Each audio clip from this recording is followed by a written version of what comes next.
Thanks very much. It's going to be a wee bit more than that as well. It's going to be quite self-serving in the fact that I'm just going to talk about all my photography that I've ever done and where it's came from and how I've got to this point.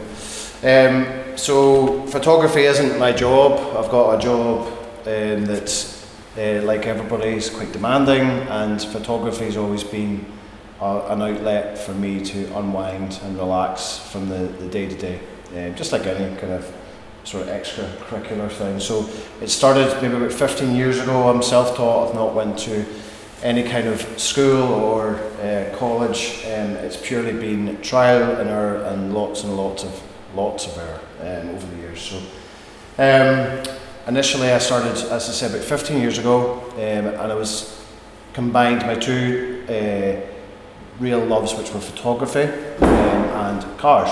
So I love classic cars, in particular classic minis. So what initially started was that I would drive my Mini to places like this, beautiful places, and take pictures of the Minis in the wider sort of vistas.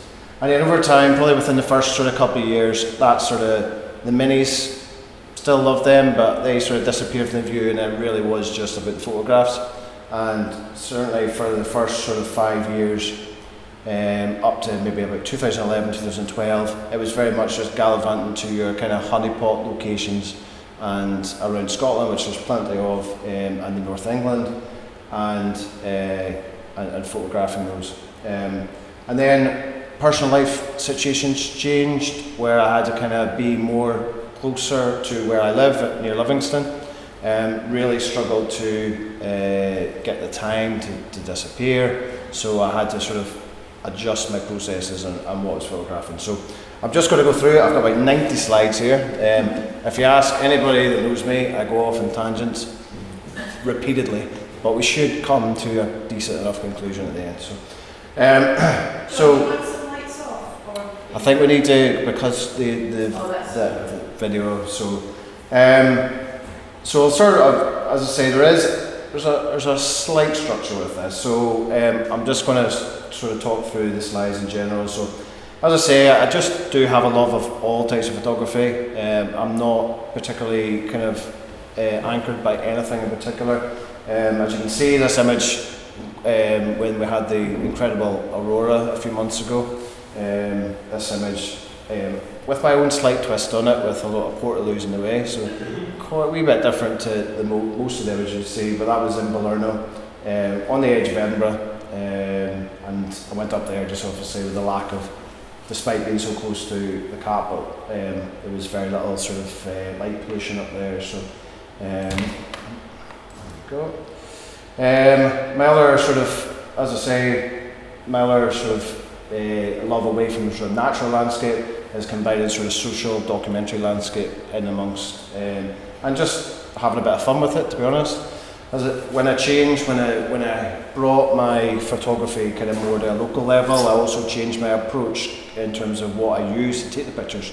So I started off, like everybody, sort of maybe in the mid to late noughties, is that what you call it, with a sort of entry-level DSLR, and kind of went that way. And then as I kind of slowed down, the medium I used slowed down as well. So I started shooting film again. Obviously I'd done that growing up, but hadn't done it for a while. But I started using larger, sort of medium and large format cameras, film cameras, and that in itself just made me slow down. And it was, that had a positive impact on sort of my wider kind of life, to be honest, at that time, which was quite manic with things going on at home. So just slowing my process down and and using a much slower process in the film photography, I was able to sort of bring that together. And this is an image taken on film just a couple of years ago near Livingston. As you can see, it's an old transit van, but just combining the kind of rust in the van with the kind of the autumnal leaves behind it and the snow, I just enjoyed that scene.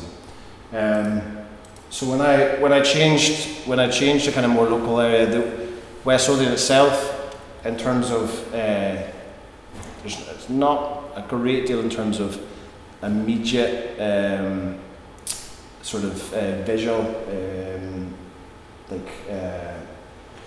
things that really to grasp on. Probably the most notable thing, and you'll have seen this when you drive along the M8 motorway, is the bings. It looks like sort of Ayers Rock or Uluru on the side of the M8 on Broxburn. They're dotted, and that's really probably the identity of West Lothian, really where it sits in the old shale mining industry.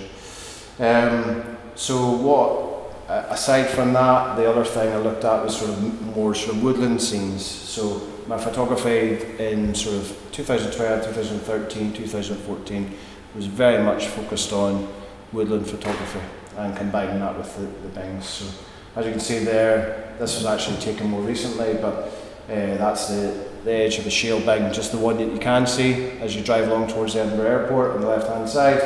You can see the score marks from motorbikes getting used, and which is kind of it's probably its main use at the minute.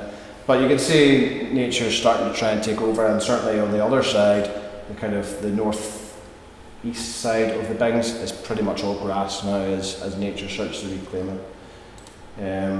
Again, just more sort of localised scenes. Just a mile or so from the house, and just taking inspiration from that.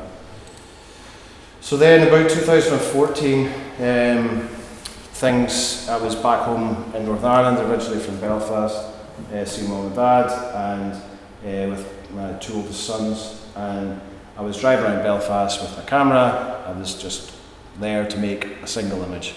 I didn't know what it was. And I came across this scene. Now, despite really grown up and born in Belfast, but growing up about 8 miles away from it, and during the 80s and 90s, obviously had the Troubles had a fair impact on me growing up, but certainly not to the extent of a lot of others. And when driving up the Springfield Road in Belfast, I came across this scene. This was the very first image I took of a project which led to a book that I did on the peace lines in Belfast, which lasted about 2.5 years. And that was a book as well that I self-published. So this is the scene, and I've got about 12 slides here. I'll just talk you through. But this was a really impactful scene. This has actually changed considerably. So just to give you a bit of context, Belfast is really about just under half the size of Edinburgh, maybe almost like a third of the size of Edinburgh. But it's got 26 kilometres of peace walls in it to separate communities, Protestant and Catholic, which were, I think, 69 was the first, and they were still building them last year. So what that accumulated, as I say, about 26 kilometres. Nobody's got the exact precise, but that's the sort of working amount.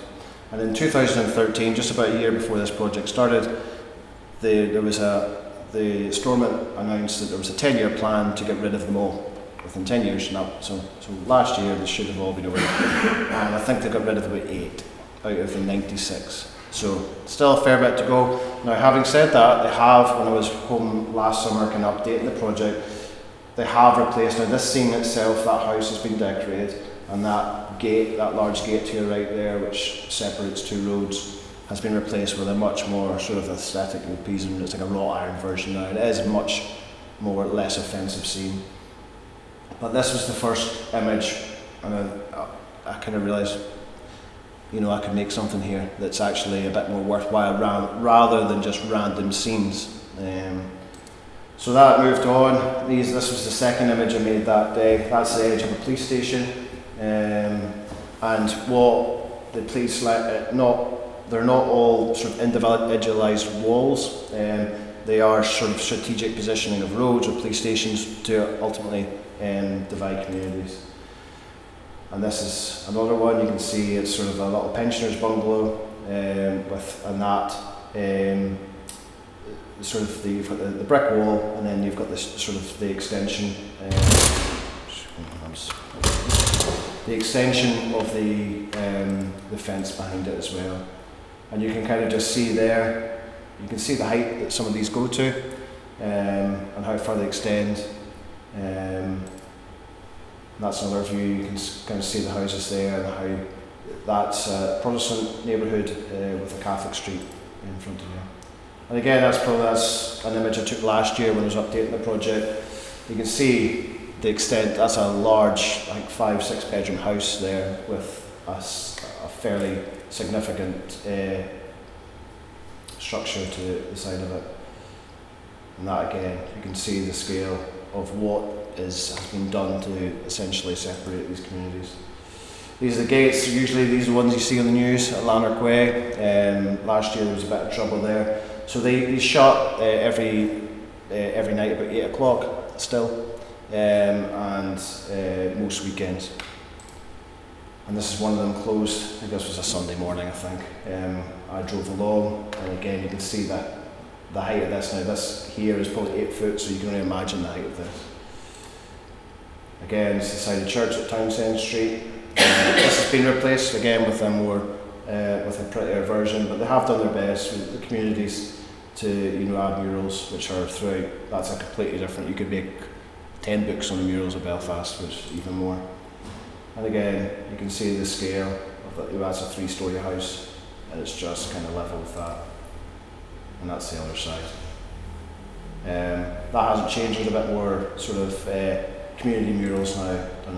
I just added this one in, so there's actually an underground peace line in the city cemetery in Belfast. There's 2 sets of Protestant graves separated underground by a wall between Catholic graves. So that's the extent it goes to.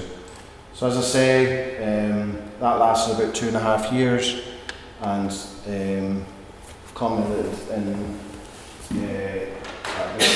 self-published, and that was all taken on medium format film. So it's just great when you come to the end of these projects, when you're pulling over the folders and you see the negatives. It's just nothing beats that kind of tactile sort of history. You see a lady there with the extent of what's sort of around her neighbourhood. So as I say, that was 2014 to 2016, and then what I tend to do is I'm exhausted at the end of these projects because they're both financially intense and time intense. I have 4 boys now as well, so I have my hands full with, as I say, a busy job, which is I do sort of silly amount of hours with. So I'm exhausted at the end of these projects, and it takes me a good year or so to kind of get the momentum and back up. But I feel it's an odd thing with myself. I feel almost like a guilt when I go out to photograph. Because I'm obviously spending time away from the family when I could be doing other sort of more meaningful things. So what I kind of do to justify my mind is these projects. So I don't often go out and just take random images, and there has to be some sort of structure to it. So in 2017, about a year later, after the Peace Walls book, I started to photograph the Firth of Forth. So living in Livingston, I'm about 25 minutes away from South Queensferry, and this is a scene you'll probably all recognise with the Forth Bridge and a caravan behind it. And this is another image from South Queensferry. I don't know why, but this image does ridiculously well. Everybody loves it. I don't know what it is. I think it's just funny, to be honest. And again, why I photograph is to kind of document things as they are at that moment, because those garages are now, I think they got demolished 5 months later, and that scene's it's just a steel car park now full of just sort of residents, and the scene can never be repeated. But yeah, it's odd, but it seems to catch everybody's attention, that one. And that was probably, I'm not going to go into the portrait side of things, but really this project was the first time I really delved into portraiture and making images of the residents. So the brief for the book, which was published by a Scottish company, another place press, a Highlands publisher.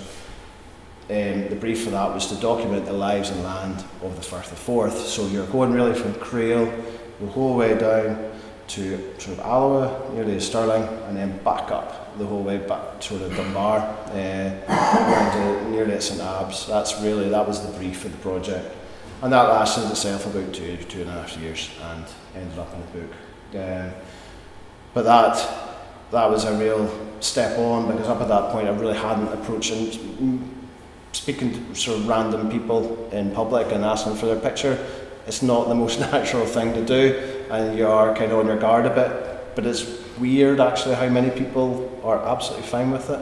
I think I asked maybe 30 or 40 people during the course of that project. I think only 2 politely said no, so which is amazing to let somebody. I think with that project in particular, I was carrying around a big massive old camera, which allowed sort of, you know, your typical big old large format with concertina, bellows and things like that. So that gained a lot of interest in people and kind of broke the ice a wee bit.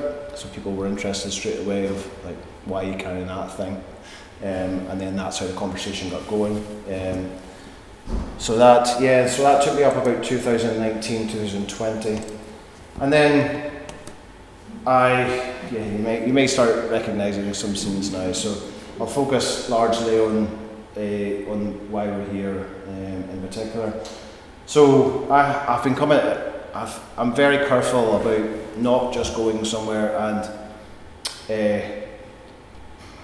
without using the word like preying on it for my own gain. I've been coming down this way because I've always lived within an hour or so of the Leadhills and Wanlockhead area. So I've been coming down this area since about 2014. I've got old negatives from that time, but I don't know why I never thought about making a project about it for a long time, and I've driven through it in my old minis and stuff like that and enjoy just everything about it, but it never clicked, but it did. Sort of late 21, early 22, I was down here with my sons. I think we were sledging at the hill just in the back of it, about 100 metres from here. And I was with my 3 older boys and we were sledging. As I say, didn't even have a camera that day, just purely here to enjoy the landscape. And then I was looking about, and I was like, maybe there is something here, and I actually came back down the next day and started making some images. And I was at a juncture of what way to go now. If anybody shoots film, and especially for a project, it's ridiculously expensive now. It's about £10 a roll for about 8 pictures, you know, and so definitely nothing like digital. So I at the very early stages, I shot a couple of images on black and white film, which I think are shown here later on. But I also had my digital camera, and it was really, you have to, when you're going to start a project, you have to almost, you know, strike your identity of what you're trying to achieve quite early on, or it can get a bit messy. So I thought about colour and black and white, but I ultimately settled on sort of black and white digital, because I knew I was going to have to make a ridiculous amount of images, and I had a Land Rover at the time, so the fuel was just was insane. Never mind the film cost. So I started to make trips down here, and as you'll probably recognise most scenes or most views. And it was probably at least 70 trips, maybe more. And quite often it would be before work in the summer, so I would get up at like 4 in the morning, come down here, have Google Maps is amazing, even being so kind of remote, you can still research a lot. So I would pin absolutely everything. That's how I would spend my evenings, much to my wife's enjoyment. I would look at the Google Maps and I would pin where I wanted to go, because I had so limited time with job and 4 kids and everything else. I had to know exactly where I was going. So would quite often, as I say, either go straight from work or get up silly early or manage to make it work. But it was at least 70 trips up and down, and I think it's 50.5 kilometres each way. So yeah, it's about 100 kilometres return. And but the journey's great. So so I started coming down, and you'll recognise that scene. And quite early on, I realised making images of people was going to be tricky, because you'd never seen anybody. So quite often, because I had to come down, I would have to take days off work. I was rarely coming down on a Saturday afternoon. I would come down on a Wednesday, It was the middle of like tail end of winter, and nobody was there. So I was within maybe 4 or 5 months of the project. I was like, I'm going to need to change my approach here slightly. So I started Googling just anybody really that lived within Leadhills and Wanlockhead, and I came across Alison and I thought that's brilliant because obviously a fellow artist who had an appreciation, and immediately don't want to put words in your mouth, but he got what I was doing. So and meeting Alison was a massive part in our family of reaching out to others, and there's other people here, thank you very much, who've assisted me.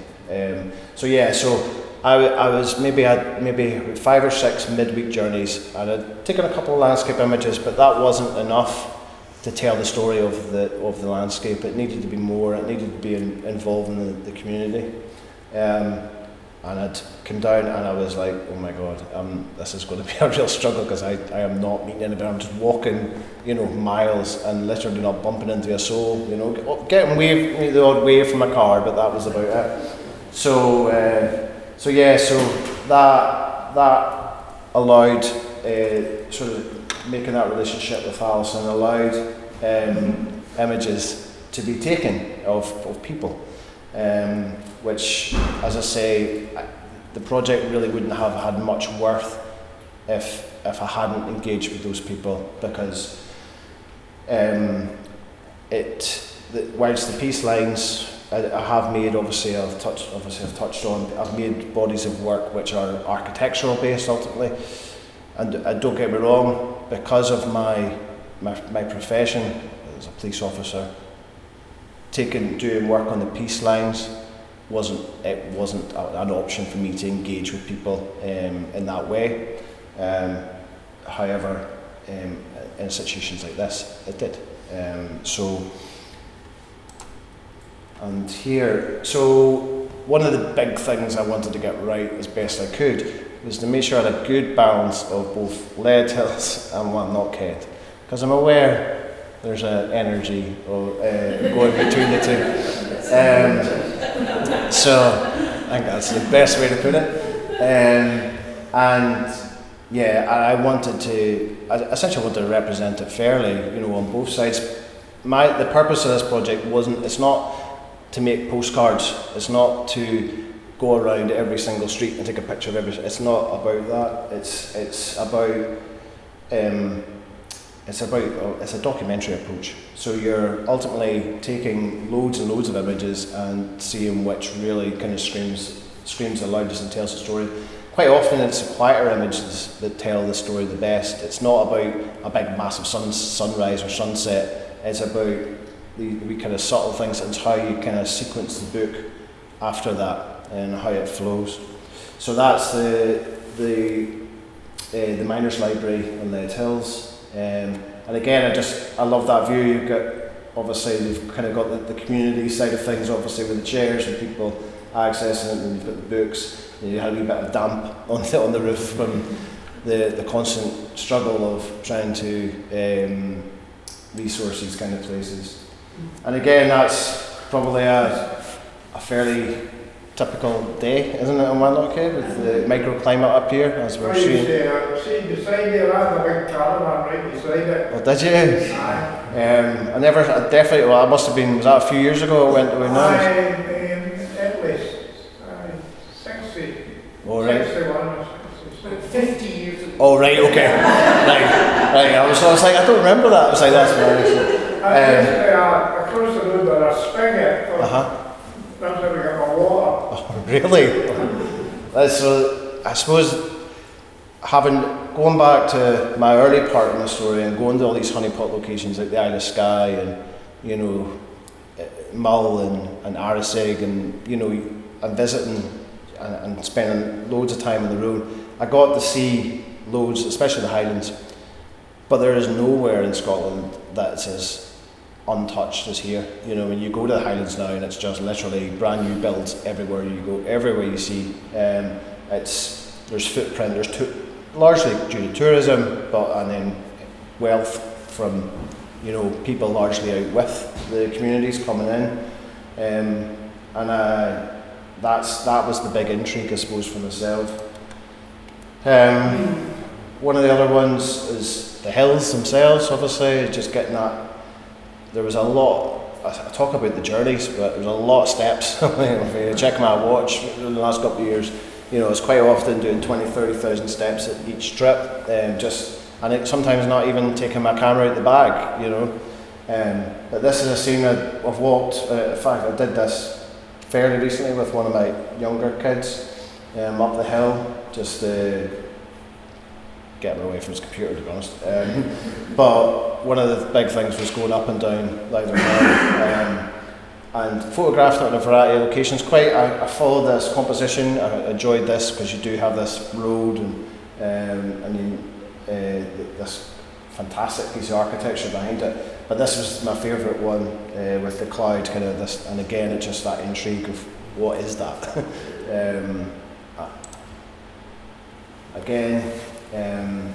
Just meeting fantastic people who want to spend a bit of time with you, and just love that. Was a great morning spending with your dad, and just, I suppose it's just capturing these people in their, you know, in or near to their homes. You know, it's a bit of a privilege for myself, to be honest, to be able to do that and to do it sort of sensitively as well.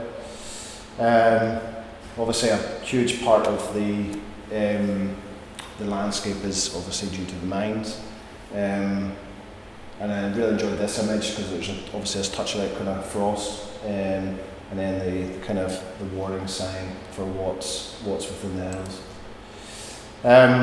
Again, I didn't want to. It wasn't to. The purpose of these books, or my approach anyway, isn't to just photograph the train. You know, I mean, it's not about that. For me, the old train line and then ending sort of in amongst the hills told more of a story in my mind of what exists there, rather than just a picture of a train. Now, don't get me wrong, the train's class, you know, but it's for the book. I felt that this told more. And again, I photographed that scene loads of times, but I just wanted to get the light just right in the far hills down towards Abington, and that's just the reflections on the materials there. That's just at the top of Wanlockhead in the forest, just as you come down. I was walking about, and one of the big things, probably the thing that I could have explored or wanted to explore more but never got a chance, was the wildlife, because as I say, I don't have an endless amount of money when you're investing in these things. I would have loved to have invested in another lens, to be honest, because the amount of birds of prey around here would have told a real part of that. But the natural landscape and the flora and fauna was a big part of it, and I came across this amazing mushroom with the sort of mist diffusing the trees behind me. This is something you're probably quite used to seeing going down the pass. I've not been down in the last few weeks. I'm imagining it's still there. I passed it or stopped at it about 1,000 times, because up and down. Yeah, really enjoyed that scene. I like the arrangement of the cones. Again, just the still. You mean it's not just a visit and taking a picture of what I see and that'll be enough. It was about revisiting these places. I photographed this scene in six different seasons over a year and a half, or whatever, maybe not quite so long as that, but a year. Certainly on a number of occasions, stopping those lights, turning on that wee lay-by to your left, just out of shot, and waiting for the light to go to red and things like that. But there was one day I enjoyed it, but there wasn't, the sky was completely blue. I know, shock. There was no clouds, so it just felt a bit stale, so I knew that I wanted a bit of sort of hill mist to kind of sort of take the road further down and add a bit of intrigue. Another scene from Leadhills, spoke to both the occupiers recently actually, because I photographed it about 3 or 4 times. photographed it, I think the first 2 times without anybody approaching me, and then this, I think the third time, they were like desperate that I was from the council to try and sort out the problem, which I can only imagine was a massive hassle from them, but unfortunately I wasn't. But then once they understood why I was there, then they leathered away for ages, and it was really nice. But I suppose that scene itself does show how fragile the architecture is around here, with the amount of investment I could imagine it must take. Again, kind of maybe talk just going on from fragility, also onto the landscape itself, this fallen tree. Again, I just maybe more sort of geeky kind of compositionally, I just needed to make sure that tree didn't touch these trees, or else it wouldn't have sat as nice, sort of compositionally speaking.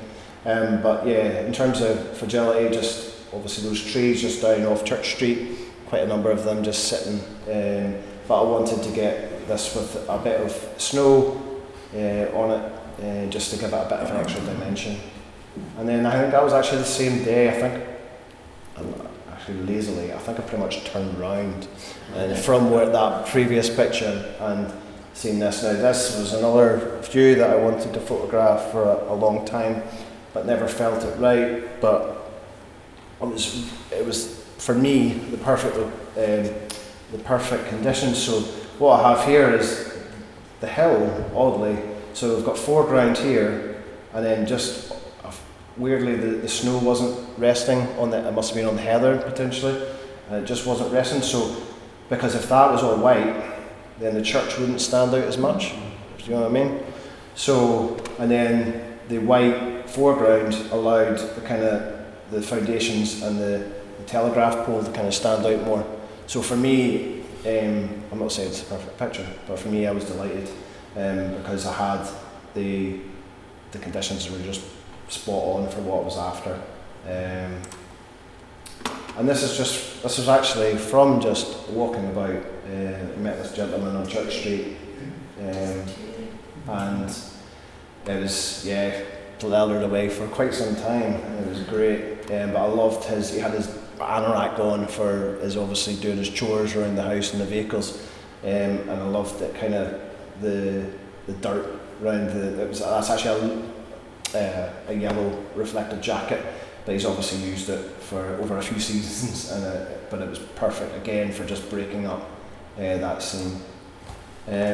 I did come down quite a bit at night, especially through the winter time, and I just wanted to probably get that across. I suppose for myself, walking around at night in the place was my favourite time, whilst I didn't actually end up making many images, certainly for the book. I enjoyed it the most because it was so quiet, especially in the winter. If there was a bit of wind and things like that, it was really atmospheric. So I don't know if I enjoyed it more photographically, or more it was just I enjoyed being there. I could have even been there without the camera. Now this is what I'm seeing. I photographed this car about 7 or 8 times, and I spoke to the gentleman as well that owns it. I think it's a Mercedes under there.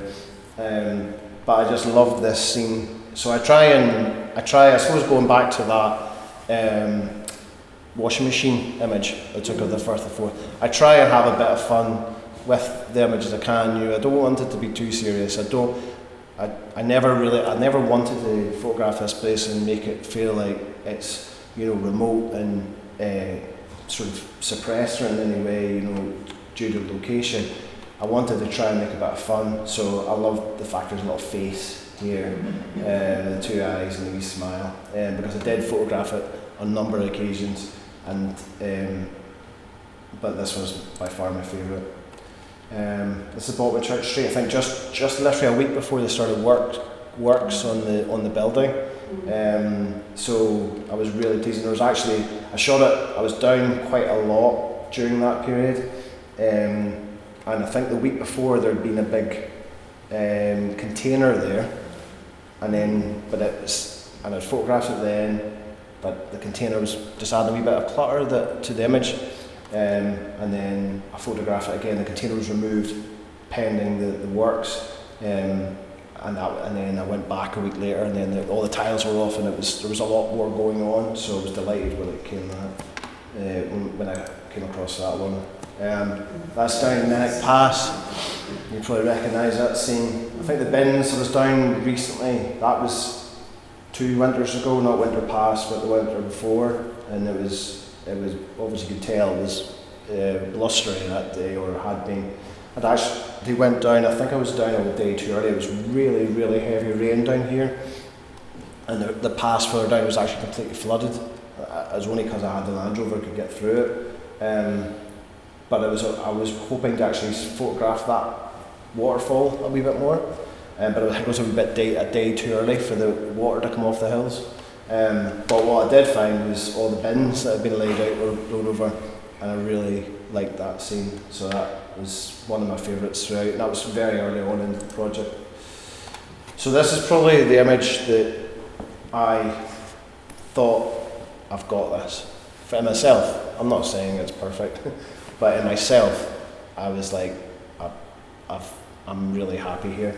So this is the road sort of off the Crawford John as you're coming back towards Abington, and again, this is probably where the black and white really is really strong for this project because of how graphic it is. So it had been raining.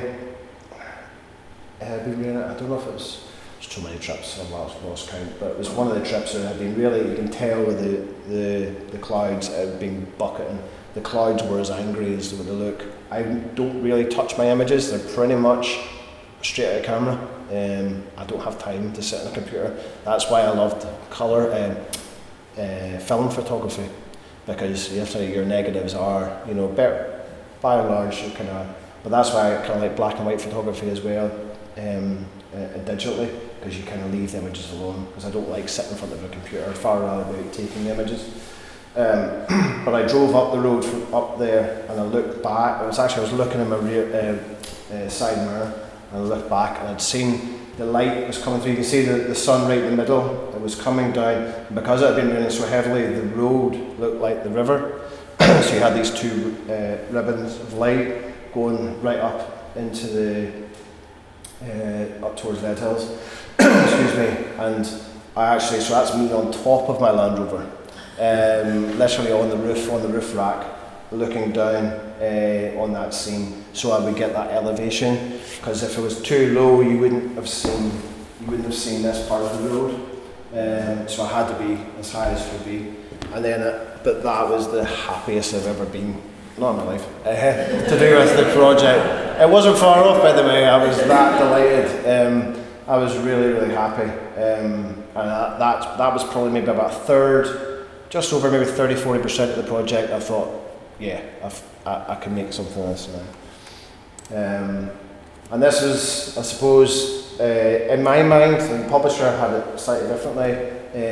In my mind, those two images this was the first image of the book, and that image before was the last image. You kind of had the road in and the road out almost. But very similar compositionally, very similar images. Still, probably this was very early on, first few trips.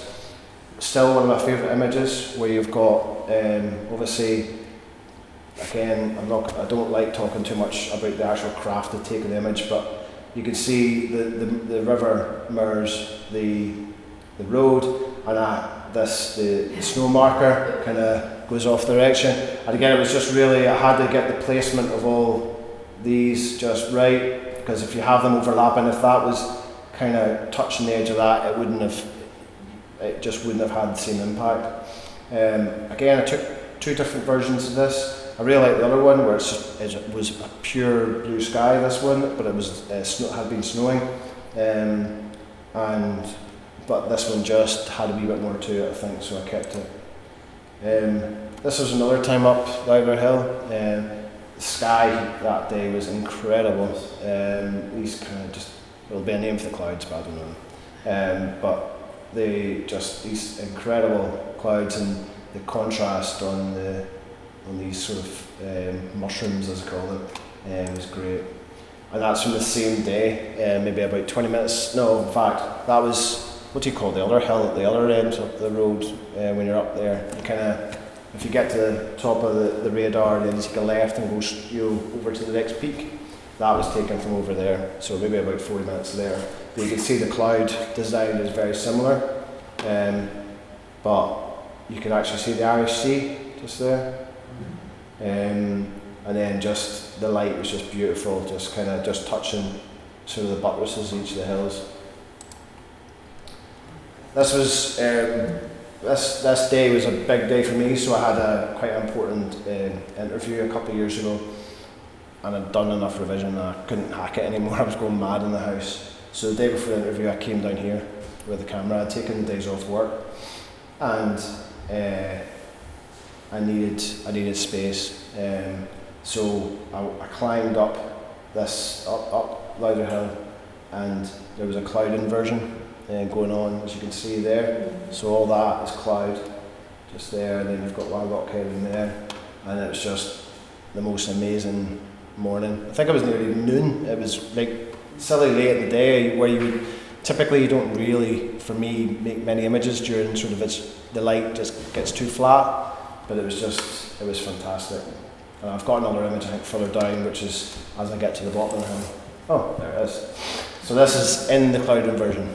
So this is when I got down to the bottom, getting back to the car, and it was the best conditions probably of the whole project, where you had this mist, but it was just this. There was nothing done to this image. This is pretty much as I went, maybe apart from a wee bit of sharpening, where you had the light coming in. So as I say, it must have been high enough in the day to get over the hill. So we're talking again mid to late morning. But the sun was strong enough, and actually just prior to that, I have not included this, but there was a fog bow, one of these rainbows in the fog. Unfortunately, I didn't have the right wide enough lens to make any sense of it, but it was awesome. You just have to trust me. But the sun is coming through the fog and illuminating the house just in Wanlockhead. And again, just compositionally, I just had to get the tree. If the tree had kind of overlapped any of these windows, it just wouldn't have sat as well as it could. I really like photographing graveyards, which I'm not alone in this, and I actually photographed one this morning.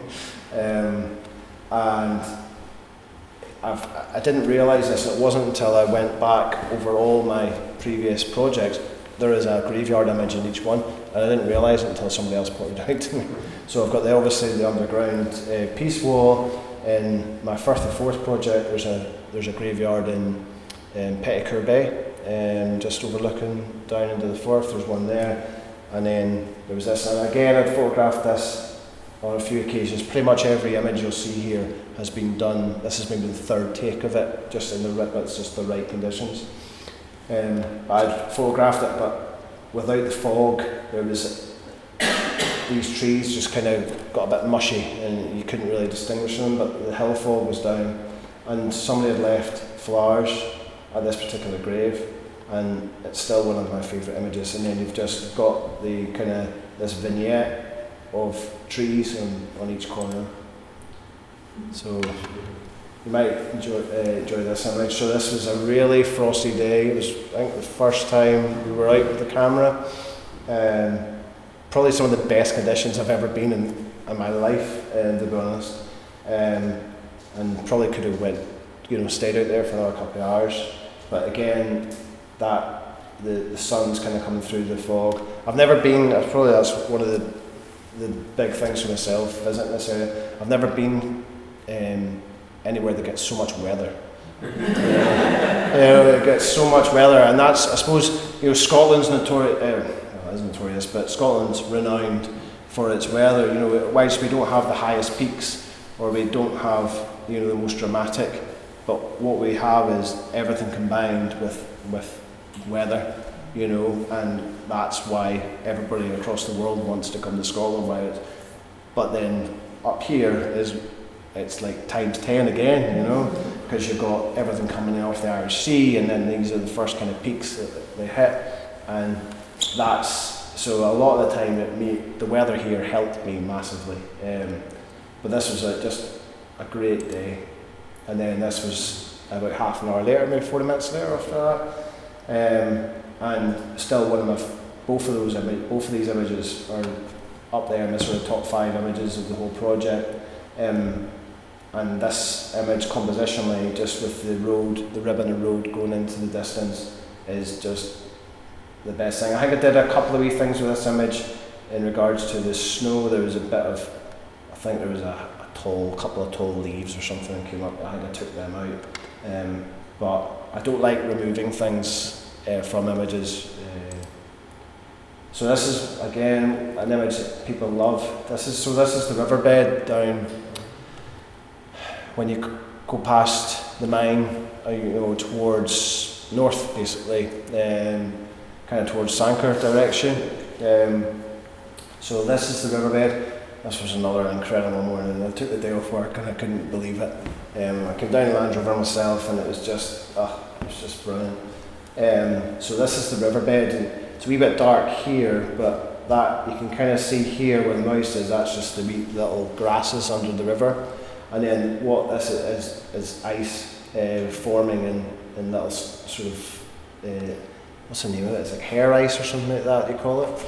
And that it had this, obviously the conditions were just perfect. It was this sort of really strong hoarfrost in the air, so the ambient air was so cold and then it was just mixing with the river temperature, and it was creating these amazing patterns of ice everywhere. So the river was still flowing, so it wasn't like the whole river was iced over. You could walk in it, but then the little grasses were forming this hair ice on top of it.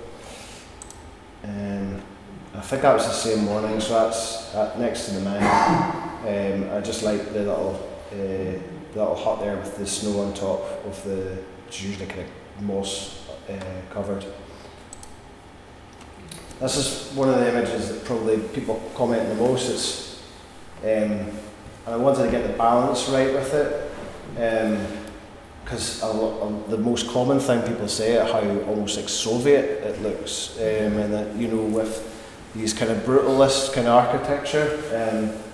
So which obviously it creates intrigue and things like that, but you're also not wanting to, again, coming back to my point of making something, I don't want to make anything depressing, but having said that, the scene was so incredible that I couldn't ignore it. And again, you had that, is it the Matterhorn they kind of sometimes refer to it, the binge, the spoil from the mine that's still there. And then you had these, again, the conditions. I was down twice that week. I was obviously getting excited at that point, and taking days off work. And then what I liked from it here, the few days before I'd photographed it and there had been snow on it, but there was this was all clear, and again it was a bit rigid. But what the mist and the patterns, the way the snow had fallen away, just again that gave that extra dimension. It broke the image up a wee bit. Unfortunately here, so if you can, this was a diptych, so this is actually 2 separate images, but in the book are sequenced together. So if you can imagine just what you just seen there before I flipped it, and then moving on so this is basically 2 images. Instead of stitching them together, I just left them apart, and I just loved the light coming down onto the river. And then there was this van of a gentleman called Davy, who I didn't know the name at the time. I'll come on to that. And this was down, I got parked the Land Rover just here, and just really loved the light coming down from up this top right hand corner. And this is Davy, passed away last year. I was walking along with the camera, and Davy, I couldn't believe it, because I'd seen the van but I didn't know anyone was there, and I just came to my side. He was, again, this is maybe where the black and white, it would have been actually better as a colour image, because these were bright blue gloves with a camo jacket on, and he was a wee bit unsure of me at the beginning, which is absolutely fine, but he introduced himself as Crazy Wild Man, and that's how I was like, because I like to say, I like to engage a bit of conversation, and he allowed me to take his image, but he just referred to me as Crazy Wild Man. It wasn't until I got speaking to you that I realised his name was Davy, and he absolutely loved the riverbeds in there, especially for the gold and the river glass. So yeah, it was a privilege to take his image. So this is the old the golf clubhouse.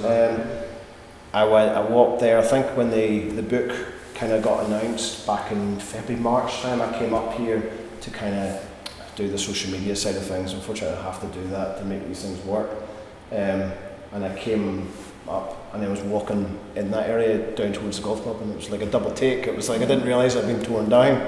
So, but I absolutely loved this image. There's so much to see here with the door, and then you've got obviously the slush and the dirt marks being kicked up from people coming in, just kind of broken up, and then you've got so many little kind of subplots going on within, like the honesty box and everything that's written, you know, on all these signs, which is just so much to see in the image.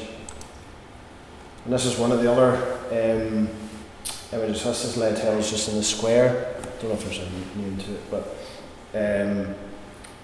there's always I'd passed this house, I always wanted to photograph it. There was always a car parked right outside it, and then I was down one night and there was no car. I thought, brilliant. And then you have this, so this was during the night, absolutely howling with wind in the middle of, I think it was December, a couple of years ago, 2022 I think it was.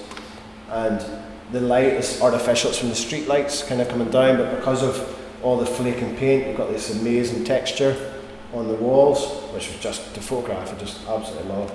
So yeah, that's a real, I love that image then, just with, you can see with the rain, the reflection on the road. So this is an image I love. Just again, I took a few images that day. The patterns in the snow, the shadow, I don't know, what was almost like liquid. It was amazing. But the big thing was this boat, which is now gone again. It's another scene that can't be replicated. This boat in the middle of the mountains, which just really enjoyed. Walked past this, photographed this in multiple seasons, but photographed the little house repeatedly, as you would do, as everybody probably does at passing it, because it's just so pretty. But face on, it just probably wasn't telling enough of the scene. You weren't getting enough context to show the size of it. So I had been up round here, walking up the path along here, and then but I wanted it backlit. And this tree kind of in focus. So yeah, the conditions right. The shadows were really harsh that day, so I had to just control them, but I was really pleased how that came out. I've written another favourite image. It was a real challenge not photographing caravans here. There's a lot of caravans, and I photographed a lot of them because they're really cool. There's one I really wanted to include in the book, but it was too much. But I have included a few caravans throughout. This one I enjoy because it's just a partial kind of side view, just as you're leaving Leadhills to go up to where we are now. This one, you can see the telephone wires here, but compositionally I just love, so you have this kind of going from right to left, then you've got the clouds going from sort of right to left, and then you have the patterns in the snow going that way. So it was just about getting all the energy balanced and making sure the image made sense. And there's another caravan. Again, really struggled. Loved this one just because of it had the really dark clouds. Then you had this foreground light on the trees, which again, the snow sort of magnetised into the tree, and then the caravan just under, just again gave great balance in the image. And this probably one of my favourite images I've ever taken of anything. It's just such a privilege to be out that morning with her. I just love so it's obviously you can see conditions were white, were white, but our jumper had these little, like the spark, what do you call those, sequences, is it, on them? And it just reflected off the snow, and it just broke out the otherwise the kind of the sort of bold colour of the jumper would have been a bit much, but the sequencing just kind of gave that extra dimension to it.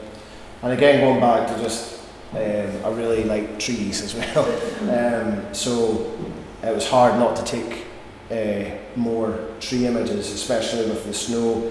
But without the snow, this image would not have worked on the same level. But you can kind of see it breaking up segments right up to each corner. And then the tree roots there. As you're leaving Leadhills to go down towards Elvenfoot on your left-hand side, the tree roots are just fantastic. So the tree looks almost suspended. Great image to do. And just looking at the sun. And how I sequenced this here, there's an image on the opposing side of the book of the sunlight coming that way. Now, completely different days, but the image is the sun's kind of coming from left to right, and then he's looking almost into the sun. That's how the book was sequenced that way, for that. And then another image. I think it's because she reminds me very closely of my mum. But I just absolutely loved that. It was a great day spending time with her, wasn't it? And just the coat, it was just fantastic. Again, just I suppose touching on people using the landscape, which a lot of obviously the economy is the mining and the museum and the history and the gold. I think these people that came from, he was in Ayrshire, but the people beside him were from Manchester, and I did take their image, but it didn't fit really, fit well into the sequencing. But again, they'd set base up and they were down there. Sorry, can I go back? Can I go back to that? There we go. So this picture of Grace, again, probably one of my favourite images I've ever taken. I'd taken quite a lot of images at that point, but they were all of adults, and I wanted to kind of, deal with the young adults that were within the communities. So that was a big part of it. But so I didn't want it to be just sort of two-dimensional, So. This was the first image I'd taken of somebody sort of under 16 within the project. Because again, meeting adults is hard enough here, but trying to find children sounds a bit odd. But you understand the context. Walking about is impossible. So especially, you obviously want to engage with the family and make sure they understand what's going on. So, but absolutely amazing image, just at the back of the house. So this is one of the images I took. Again, very little done to it. The sky and the cloud patterns that night, or that morning, were absolutely amazing. So that's Leadhills in front of you. I just love the position of the houses, especially the centre, the large house in the middle. But that was, again, me getting up at stupid o'clock for the first light, I think I was out of my bed at 3:30 to get down here for 4:30 to get up onto the hills for 5:30, and I was rewarded, and I was very lucky with actually how much I was rewarded. So that was the image I was telling you about on the opposing image of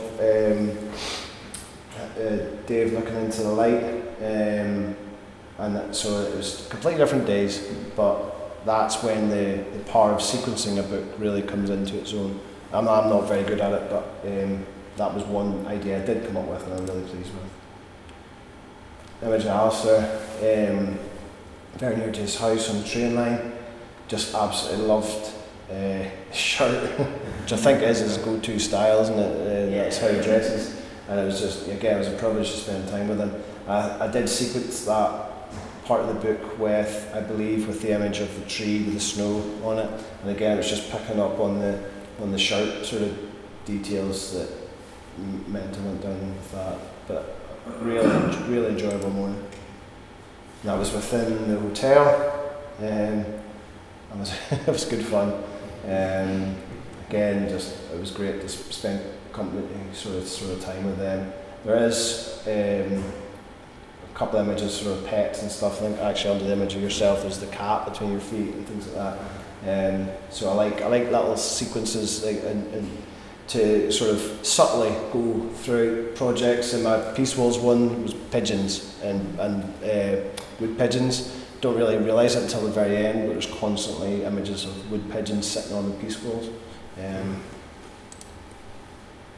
I was just kind of touching on sort of the young adult side of things of the communities. It was a really nice sort of afternoon had there, just again compositionally, just to get the energy from. Again, that was probably an image, one of the few images, like I touched on with the gentleman Dave, that I probably wish I could have done in colour, because I think it would have actually benefited, because her hair at the time and her jacket. But having said that, the sort of the camel style of the jacket was great, but also the energy of her legs, sort of her left leg kind of coming down in this left corner, and then the energy of the tree going up to the right. Was kind of just really balanced, so I loved that image. And again, I had two sets of images I spoke about before, two images separately sort of positioned together, the one with the van, with Dave's van, and this is another one, so if you can remember what you're seeing right now, and what you've got now, again you could have very easily merged those in Photoshop and created a big panoramic, but I preferred them individually.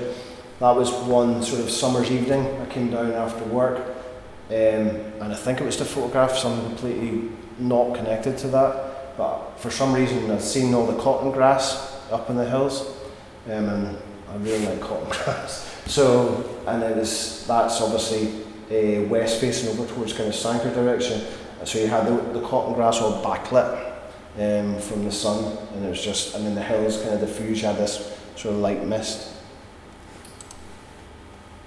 And and this is, I think this was one summer's evening. Again, I photographed this scene quite a bit, another caravan.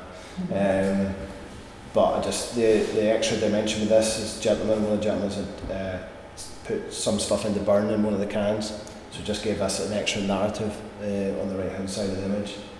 And that had just been moved there, which was, I love the kind of retro van. So one of the big things with photography, what time are we on? Are we okay for time? No, shouldn't be too much longer. One of the big things with that is the real struggle is pre-visualising images and trying to make them work. And it's really, really infuriating. It actually can be really annoying. But when it pulls off, there's not many better feelings. So I had, between this image and the next image, so they were taken, I literally am in the same position, but I've swiveled my body. I think it was maybe 5 or 10 minutes apart. But this is an image I pre-visualised, so this is up, that's the mine down here, so the left-hand corner. And then I had to wait, I used a few apps on my phone to tell me roughly what time of year the direction of light would come down, because if it was winter time, the light would have been over my left shoulder, it would have worked. So I had, what I wanted is the light coming right down the glen and right up into Wanlockhead, where you've got that, where we are now, but I didn't want the foreground to be in light, I wanted it to be in shadow, so you literally had just the white houses lit up, and that's what happened here. I couldn't believe it. So all this is the hillside, there's actually sheep there, you can just see there, that's all in shadow, and then you just have this shaft of light going right up, illuminating the village, and it's exactly how I wanted it to be. And this was from a very unique morning in a very unique place. Just absolutely loved it. I could have spent 2 weeks in there. Just absolutely incredible. Just love this image, and could quite easily print it and have it in my house. I just love it. I suppose then one of the other things I wanted to kind of show was actually like development and the future and things like that as well. So obviously the gentleman doing the church, converting into the home in Leadhills. You had actually just spoken to him, I think, the week before, and I was like, well, we're just going to chance it and see how it was. I think I maybe probably missed out on the best image. I think you actually got a better image than I did. But loved just, so all that is the battens off the walls, as he's kind of recladding all the walls, and they'd been all stacked, and the place was, I'm sure it's even better now, because that was about at least a year ago that I went over. but just with the natural light coming in the windows was beautiful, and you've got the mezzanine just there of the church in the top right. But I suppose that's just showing that, the investment and what people are trying to do. And then just really great image. James's hand, the kind of tattoos are like down the side, and then the sort of the minerals in his hand. I suppose touching on the history of the place and its roots. And this is a really early image, so this is one of the 2 film images of a lady called Rowan, who I think actually is down in Elvenfoot right now. I think I just passed her van the way in here. Really pleasant. And this was right at the beginning, because I can tell, because it was right at the beginning I used film. So this is one of the early days. And I had made an image of somebody, but it was just of her, and she was lovely. But I just love so you had her wee, I think, Chihuahua dogs running over here, but you had all her tools for the gold panning lined up against the riverbank, and then herself in the riverbed with her waders on. But she was lovely, so I'll try and say hello to her on the way home.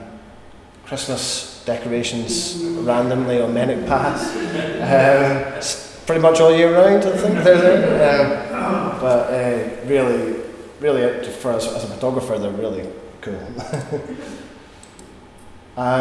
So that's essentially the book, or the gist of the book. There's more images in it, but that's the crux of it. It's been a real privilege, to be honest. I've got a talk again on this Tuesday at Stirling Photo Festival, which seems to be quite a big event. So I'm hoping that that'll bring further, not the book's the book, but further exposure on the area, because it's so undersold by everybody. People don't realise what's here. Everybody's just gunning for Loch Lomond when they come up the 74. They don't even realise what's here. So what I hope is that what the book will do ultimately is shed light on that. I'll just include a couple of images of what's next for myself. So as I say, I've taken sort of a year off, and so what I'm thinking about is doing an image on Edinburgh. So this is an image I made in the canal just last Sunday with the swan. They're sort of the nearly adults with the grey, still grey, with the adult white swan. And this is an image of in Glasgow of the flats behind Sighthill. And this is in Oxgangs in Edinburgh. So that's pretty much me. Any